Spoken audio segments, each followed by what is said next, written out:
100 hari kemarin, survei kinerjanya 80,9%. Dukungan dari parlemen juga di atas 80%. Dukungan rakyat sangat kuat sekali, dukungan politik di parlemen sangat kuat sekali. Presiden Prabowo ini adalah presiden dengan dukungan terkuat, baik dari rakyat maupun dari DPR. Seluruh presiden yang ada di dunia ini, sekarang ini, nggak ada yang sekuat Bapak Prabowo Subianto. Hidup Jokowi! Anda bilang dia kingmaker, bukan. Dia itu sebetulnya menggunakan Prabowo itu hanya untuk menjadikan anaknya itu wakil presiden. Sekarang mana ada kemudian ya Anda mau menjadi seorang politisi ya, itu hari ini Anda diterima menjadi anggota partai ya, ini Kaisang nih ya. Itu kan menjadi anggota PSI itu kan misalnya hari ini, 2 hari kemudian dia menjadi ketua gitu. Begitu gajah itu keluar, itu langsung saya ingat yang namanya surat Al-Fil ya. Anda tahu kan, alam taro kaifa fa'ala rabbuka bi ashabil fil ya, kemudian dia dikalahkan oleh siapa? Burung ababil. Apa artinya itu? Bahwa Gibran itu adalah sebuah kartu mati bagi Prabowo Subianto. Selamat datang di podcast Menyala. Dari sini menyala kemana-mana. Ya, ini kayaknya sulit nih. Mantan yang ini sulit buat move on. Masih aja nongol. Gimana nih? Karena mungkin masih banyak pecintanya. Mungkin kita juga nggak tahu. Nah, kita akan bahas mantan satu ini bersama Prof Ikras. Selamat datang, Prof. Ya, terima kasih atas undangannya. Ini kita ngomongin mantan nih, Prof. Ya. Jadi mantan Presiden Joko Widodo yang saat ini masih ngider-ngider nih, Prof. Dan beberapa kalangan menyebut dia sebagai political kingmaker. Menurut Prof Ikras sendiri gimana? Anda bilang dia kingmaker, bukan. Wah, dia itu sebetulnya menggunakan Prabowo itu hanya untuk menjadikan anaknya itu wakil presiden. berarti menjadikan. Dan dengan demikian ya, karena dia tahu persis Prabowo itu sakit-sakitan, dia berharap terjadi sesuatu pada Prabowo dan anaknya kan otomatis jadi presiden. Dan dengan demikian ya, itu nanti dari Gibran itu nanti bisa turun ke Kaisang atau ke Bobi, nanti sampai ke Yan Etes. Itulah impian dia untuk membangun dinasti Solo. Gitu. Sekarang ya kalau Anda, kita ngomong terus terang aja ya, Anda bisa bayangkan ya, 2 kali dia menghancurkan Prabowo ya, di dalam Pilpres ya, dan di dalam Pilpres yang 2019 ya, itu sampai Prabowo Subianto itu membuat pernyataan kepada bukan cuma jurnalis dalam negeri loh ya, itu jurnalis internasional bahwa I won the election. Jadi dia merasa menang. Ternyata kan enggak. Ada permainan belakang. Dan Anda tahu ya, 2019 itu adalah pemilihan presiden terburuk dalam sejarah Indonesia. Kenapa? Karena Anda tahu itu ya, yang dikatakan oleh sekarang yang ngomong ini bukan cuma tentara ataupun politisi ya, itu bahkan mantan gubernur Bali ya, yang namanya Made Mangkupastika, polisi ya, dia pernah menjadi Kapolda di mana namanya itu, di Papua ya. Dan saya juga pernah pernah wawancarain dia ya, waktu saya masih di LIPI ya. Dan kemudian dia juga pernah menjadi calon gubernur Bali ya. Dan tadi dia juga nggak mau diwawancarain sama saya karena katanya saya nih dekat sama orang PDIP. Dan kemudian saya bilang, Pak Made, saya ini orang independen. Anda salah kalau Anda nggak mau saya wawancarain, ya nanti Anda juga rugi. Saya bilang gitu kan. Akhirnya gimana? Pokoknya Anda harus mau ya, waktu itu saya sama Metro TV. Akhirnya dia bersedia. Dan kemudian saya banyak cerita lah ya bagaimana situasi di Papua atau di misalnya ketika terjadi ada bis yang kemudian ditembakin katanya kan. Terus kemudian ada beberapa guru orang asing maupun orang Indonesia yang meninggal. Banyaklah cerita. Tapi gini Pak, saya kadang-kadang juga heran ya, kan beliau sudah tidak berkuasa ya. Artinya secara formal ya, tidak menjabat. Cuman banyak isu-isu yang terdengar nih. Beliau tuh katanya pemegang tuh beberapa institusi. Isunya gosipnya katanya KPK atau Parcok lah yang kalau dalam bahasa Hasto. Ini bisa sebegitu kuat dan kita juga tidak melihat manuver-manuver dari Pak Prabowo ini kok masih adem gitu. Nah, ini bagaimana Pak? Ya kata kunci saya adalah Anda percaya sama omongannya Jokowi. Itu aja tidak. Nah, udah kalau Anda nggak percaya, saya juga termasuk orang yang sekarang saya ini mantan duta besar ya, dilantik sama beliau tahun 2017 ya. Dan kemudian mengapa saya kemudian menjadi pengkritik dia nomor wahid? Karena dia banyak menipu rakyat. Ya, saya beri contoh misalnya tentang mobil SMK. Katanya dia bilang, Mas Tommy nanti kalau Anda mau beli ini Anda indahnya panjang loh. Ini udah ada 6.000 orang yang mau beli. Mana saya tanya mobil SMK-nya? Ya, nggak pernah terjadi. Kan? Atau kemudian bahwa nanti kalau saya jadi gubernur DKI Jakarta, banjir akan bisa saya tangani. Mana coba lihat? Malah ditinggalin Pak. Ya itulah. Anda sebut aja ya. Kemudian ekonomi meroket. Ekonomi meroket dan kemudian nanti kita akan melakukan revolusi mental. Coba revolusi mental apa yang diciptakan? Yaitu bagaimana supaya anak-anak yang tadinya tukang pisang goreng sama tukang martabak ini sekarang kemudian jadi politisi ya. Sekarang mana ada kemudian ya Anda mau menjadi seorang politisi ya. Itu hari ini Anda diterima menjadi anggota partai ya, ini Kaisang nih ya, itu kan menjadi anggota PSI itu kan misalnya hari ini 2 hari kemudian dia menjadi ketua gitu kan. Coba nih lo aktif nggak dulu di kampus lo? Aktif lah. Aktif di mana? Saya di HMI sorry, himpunan mahasiswanya, ikatan mahasiswa Jawa. Ikatan mahasiswa Jawa. Saya HMI.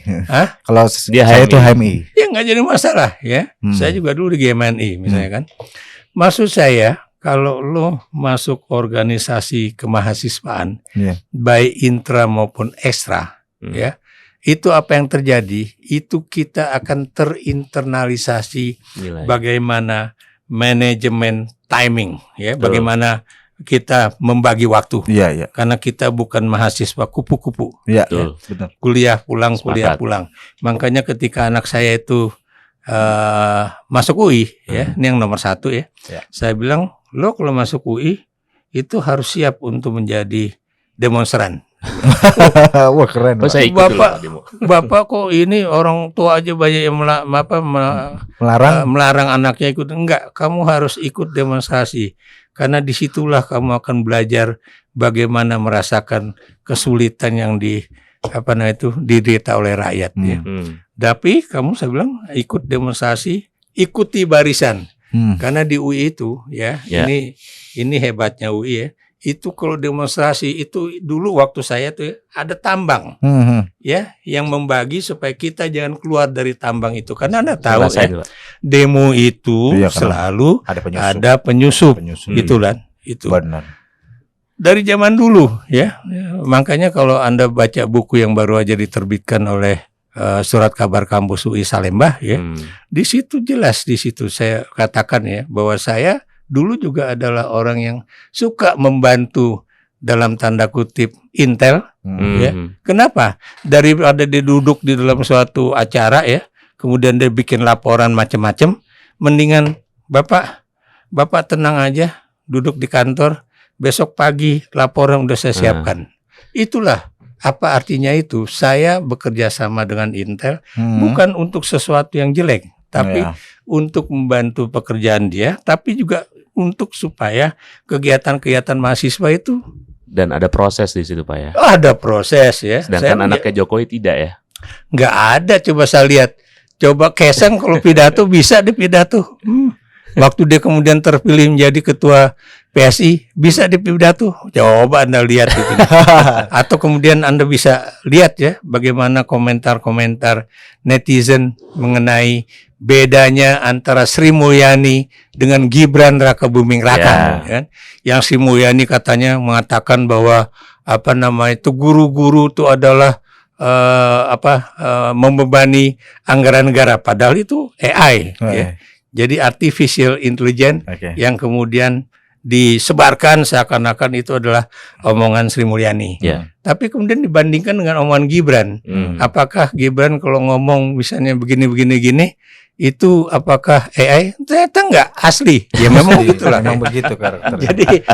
Jadi memang kalau kemudian kalau si Gibran suka ya kan, apakah itu acting? Enggak ya. Itu memang benar real ya, gitu. seperti kalau itu. Misalnya kayak sekarang kan juga banyak yang bilang bahwa Gibran hebat loh. Coba Anda bayangkan dong, seorang wakil presiden ketika dia ditanya bagaimana pendapat Anda mengenai apa yang diucapkan oleh Panji Pragiwaksono ya dalam acara Mensrea itu, apakah kemudian Anda merasa terhina kan? Dia bilang enggak, saya enggak terhina. Apa coba yang dikatakan oleh netizen? Iya, itu kan dia ngomong gitu supaya nanti buzzernya bilang tuh lihat tuh. Dia orang yang bijak dan biasa dibully, jadi dia enggak pernah. Padahal bukan itu. Ya, jadi hal-hal semacam itulah. Nah, sekarang juga misalnya kalau dulu Jokowi bilang ketika diwawancarai kalau nanti Anda selesai menjadi Presiden Republik Indonesia, oh iya dong, makanya Anda itu ya kalau mau jadi analis ya, itu kalau dosen saya dulu ya namanya Yono Sudarsono, you are as good as your file, ya. Benar. Anda itu akan baik seperti file Anda. Makanya dulu ya itu Mas Yono itu Profesor Yono Sudarsono kalau mengatakan pada saya, Ikrar, kamu nggak bisa ngalahin saya ya. Tapi kalau memang kamu ingin menonjol, kritiklah tulisan saya di Kompas atau dimanapun supaya nanti kamu bisa muncul. Ya ini kayak misalnya Purbaya bagaimana dia ngeritik Sri Mulyani atau Luhut atau siapalah supaya naik gitu kan. Saya bilang enggak, saya nggak akan melakukan itu. Kenapa? Karena buat saya Mas Yono ini adalah guru saya, dia pembimbing skripsi saya. Jadi saya nggak akan melakukan itu, tapi saya selalu mengingat apa yang dia katakan. Dia bilang gini, Krar, generasi saya itu kenapa pengetahuan dan juga ilmunya itu benar-benar melekat di kepala? Karena informasi yang masuk ke kami itu sedikit demi sedikit tertumpuk. Ya. Inilah file. Ya. Ini ya. Makanya kalau Anda masih ingat ya, saya nggak tahu waktu Anda ya, tapi yang jelas ketika komputer itu belum ada, itu kita beli kartu yang gedenya itu berapa senti kali berapa senti. Bukan disket, bukan. Ini untuk kita nulis kalau kita baca buku, kemudian kita menyalin inti dari buku itu, itulah. Sekarang kan udah bisa pakai komputer, ya enggak? Ya? Jadi begitulah ya. Dia bilang kalau kamu soalnya kenapa agak kacau karena kamu nih pada saat itu belum ada komputer ya. Kamu tuh informasinya ada koran, ada majalah, televisi, radio, belum ada internet. Ini kita ngomong nih tahun 80-an. Ya begitulah ya. Makanya kalau Anda itu mengkeep yang namanya pengetahuan ataupun informasi itu ke dalam otak kita, itu kita akan kemudian bisa menuangkan kembali keluar secara sistematis. Makanya kan pelajaran pertama yang dulu diajarkan juga oleh Ibu Miriam Budiharjo, ilmu adalah pengetahuan yang tersusun secara sistematis. Pengetahuan itu adalah apa yang kita lihat, kita alami, kita ini kan jadi begitulah ya. tersusun. Terus apa itu kebudayaan ya? Iya, iya. Ini Iya, adalah hasil kaya, karsa dan macam-macam. Itulah mengapa kita perlu kuliah. Iya. Kalau orang nggak kuliah, nggak bakalan nggak bakalan tahu ya. Dan ini bisa kita lihat apakah Jokowi itu kuliah atau enggak, atau kalau Gibran itu kuliah atau enggak. Serius ya. Iya, iya. Kenapa? Ya, Anda tadi dulu di kuliahnya di mana? UIN, Pak. Di UIN, ya, UIN Ciputat. Dulu fakultasnya apa? Politik saya. Ini UIN ini kan adalah suatu suatu institusi, ya, yang kemudian di luar Kementerian Pendidikan dan Kebudayaan, tapi masuk anggarannya dari Departemen Agama. Tapi Anda tahu, kalau Anda tanya, misalnya fakultas apa yang paling menonjol di UIN, jawabannya itu adalah fakultas itu ilmu politik, sosial dan ilmu politik. Iya. Anda lihat ya, jebolan. yang namanya guru-guru besar UIN, siapa yang menonjol? Iya. Masih muda, Iya. ya. Saya beri contoh misalnya Burhanuddin Muhtadi, ya. Ini teman-teman saya lama nih. Iya. Terus kemudian Anda lihat lagi senior dari Burhanuddin itu Saiful Mujani. Ini juga teman saya, lebih dari 25 tahun dia berteman sama saya karena kami sama-sama di Asosiasi Ilmu Politik Indonesia. Siapa lagi yang muda? Yang paling muda itu siapa? Si Adi Prayitno. Halimun Hanif ada. Yang kemudian ini juga yang juga menjadi surveyor. Si itu surveyor. Doktor juga. Bukan orang Sumatera kalau nggak salah. Iya, yang dulu juga adalah bagian dari apa namanya tuh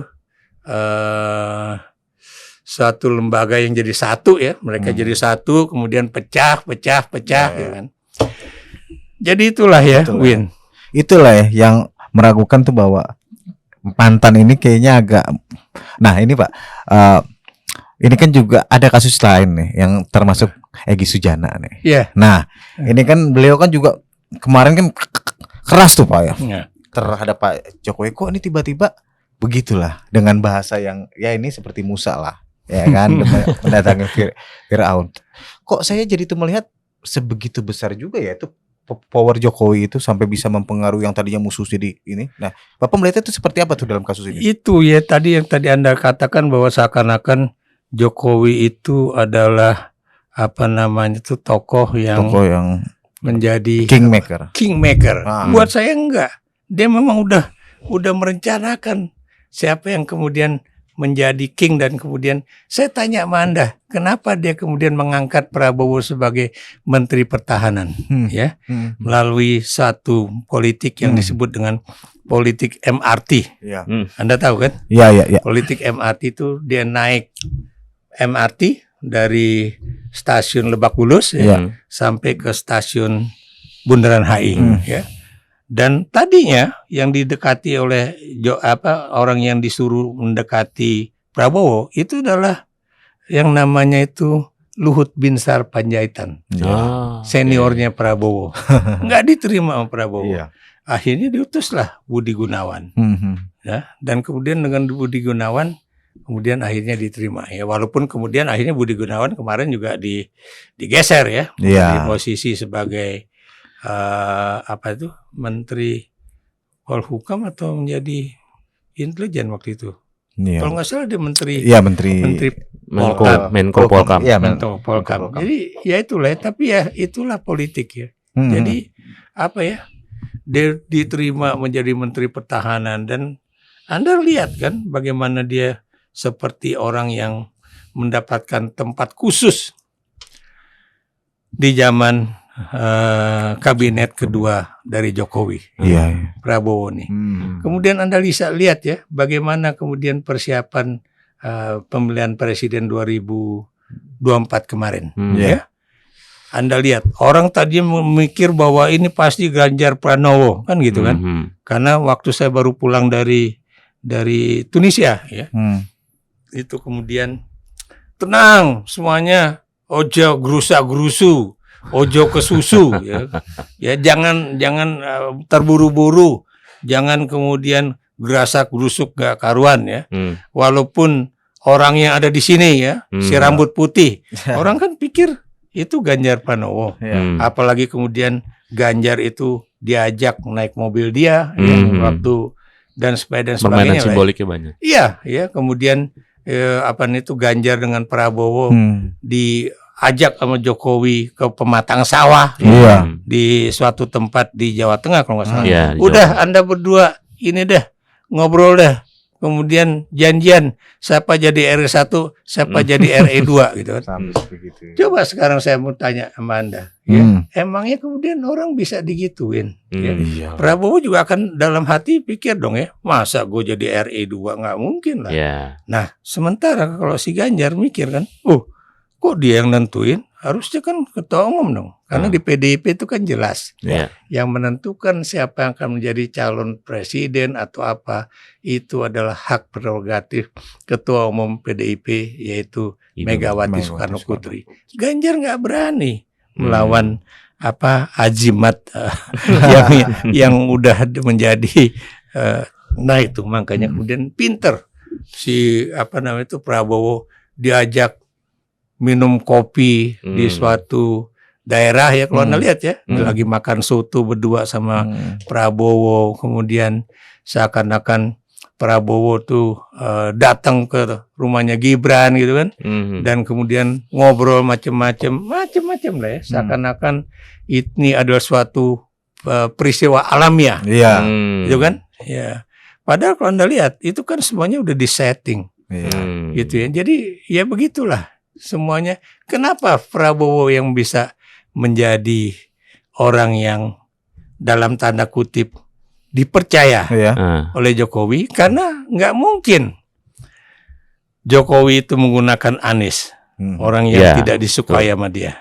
Tidak mungkin juga dia akan menggunakan Ganjar Pranowo, karena biar gimana pun Ganjar akan lebih setia kepada partai dan pimpinannya ya ketimbang kepada Jokowi. Jadi itulah. Tadi kan sudah disebut ya soal Gibran. Nah ini kan kita melihat bagaimana Gibran ini menjadi dalam tanda kutip representasinya Jokowi saat ini. Dan apalagi saya melihat gitu, sekarang ini gerak-geriknya Gibran agak sulit. Dan saya melihat ini ada permainan Prabowo juga di situ.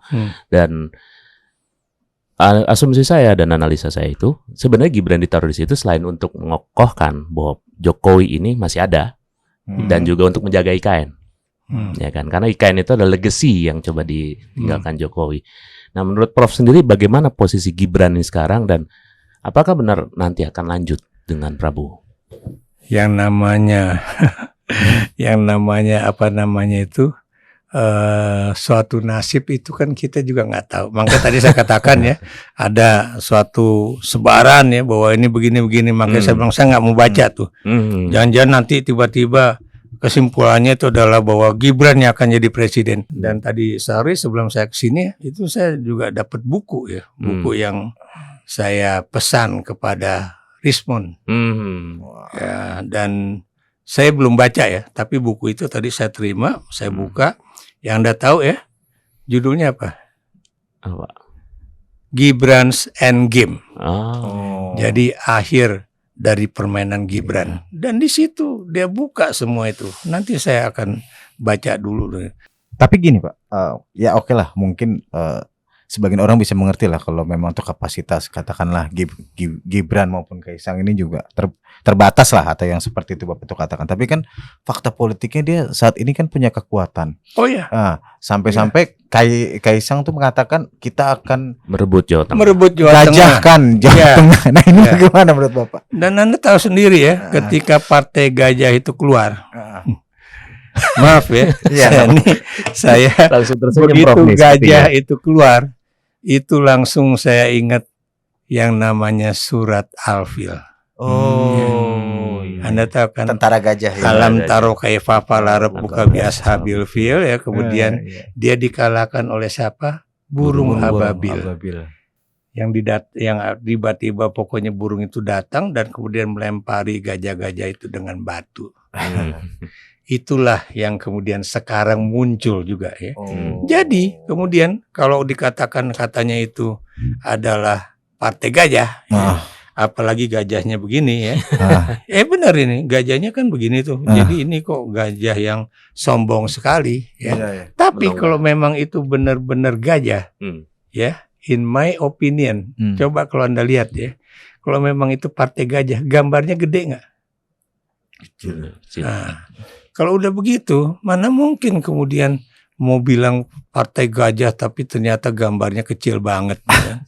Ya itulah ya. Jadi saya Jadi menurut Bapak tidak realistis lah dia tuh mengambil kandang banteng ini kan PDI kan Jawa Tengah tuh PDI maksudnya basisnya. Itu sangat tidak realistis lah dia ngomong ya kenapa? mengusir banteng untuk Anda memasukkan juga gajah. tahu lah ya mengapa kemudian di PDIP kemudian si siapa namanya itu mantan FX Rudi. FX Rudi Iya. menyatakan diri mengundurkan diri ya karena dia memang tidak mampu menguasai Jawa Tengah ya. Iya. Dan ini kan cuma memberikan jalan kepada Bambang Pacul ya. Iya. Biar bagaimanapun ya orang yang kemudian memiliki pasukan Ya.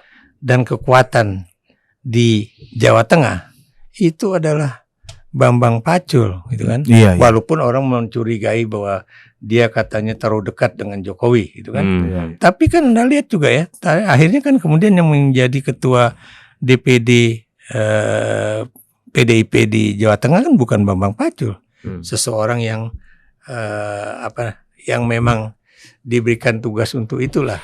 Intinya apa ya?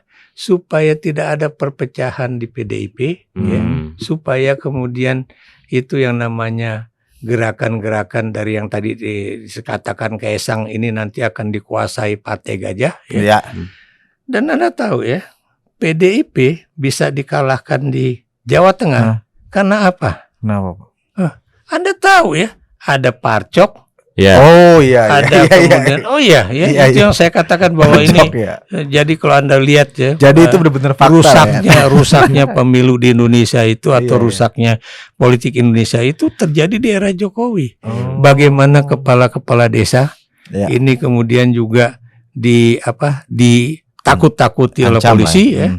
Kalau misalnya Anda nggak nurut dengan saya, itu yang namanya laporan keuangan Anda, ini pasti akan saya buka. Kan gitu. Dan kemudian kalau kepala desa, bagaimana dia nakut-nakutin rakyat ya? Kalau kamu nggak nurut sama saya, nanti misalnya nama kamu akan saya coret dari daftar penerima BLT dan sembako. Iya. Kan begitu. Ini saya mau nanya sama Anda berdua tuh pernah ke Jawa Tengah nggak? Pernah sih, Pak. Sekali, 2 kali. Lihat nggak itu di tembok-tembok gitu? Ya. Itu makanya saya suka terbengong-bengong ya kalau saya ke wilayah misalnya daerah Pekalongan, kemudian wilayah yang dekat ke Semarang tuh. Itu rumah-rumah rumah dinding itu tertulis ditulis gede-gede ini rumah keluarga prasejahtera. Tapi kalau Anda masuk ke misalnya rumah-rumah di kampung yang kemudian benar-benar itu orangnya juga benar-benar miskin, apakah tulisan seperti itu ada? Nggak ada.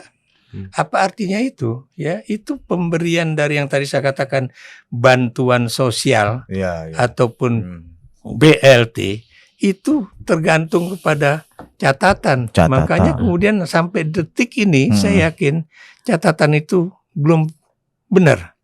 Dan Pak Luhut kan yang bilang nanti gue pengen bikin tuh supaya itu bisa benar lah ya. Walaupun kemudian Prof. Orang bilang iya nanti kemudian lo lagi yang dapat proyeknya kan gitu kan. Prof. Ya. Nah ini kita bicara tadi ada apa antara Jokowi dan Prabowo. Ya kan? Beberapa kali ada isu mereka retak, tapi terlihat Prabowo ke Solo bertemu, akhirnya makan, akhirnya terlihat rujuk lagi. Sebenarnya ini hubungan mereka tuh seperti apa dan apakah ini akan seperti ini sampai nanti akhir masa ya, jabatan? Kalau buat saya ini memang antara benci dan cinta lah. Oh gitu. Jadi iya, ini kan Prabowo nih sebenarnya ini kan seorang militer.